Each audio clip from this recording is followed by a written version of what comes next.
Azam Baki bersara minggu depan kan 12 hari bulan Mei minggu depan. Jadi dalam beberapa hari ini ramai orang tanya saya, siapa yang mengugut kamu ketika kamu mendedahkan skandal di Sabah?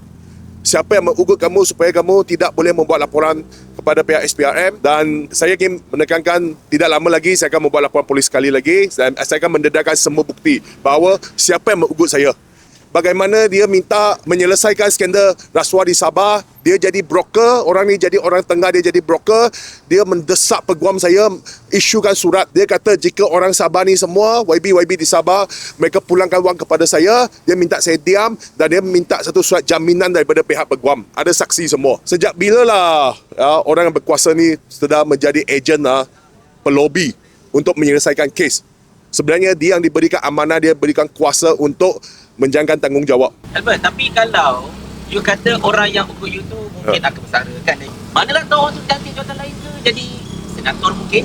Senator tak ada kuasa. Senator ada apa kuasa? Yang sekarang dia mempunyai kuasa sebab dia adalah ketua satu agensi penguatkuasaan. Jika dia sudah bersara, dia tiada kuasa sudah. Dan saya sudah pegang lama dah dokumen saya, bukti-bukti semua bagaimana dia mengugut peguam saya, minta surat jaminan tau.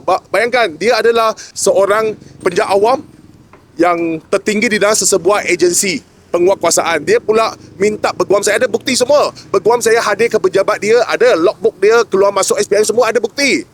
Itulah saya mau, nanti selepas dia bersara saya mau minta dijawab lah. Adakah orang yang nak bersara itu berazam supaya dia boleh tutup kes ini dengan membuat perkara terhadap apa yang dibuat kepada dia? Ya, mungkin dia rasa dia kebal, dia boleh duduk di jawatan tu selama-lamanya.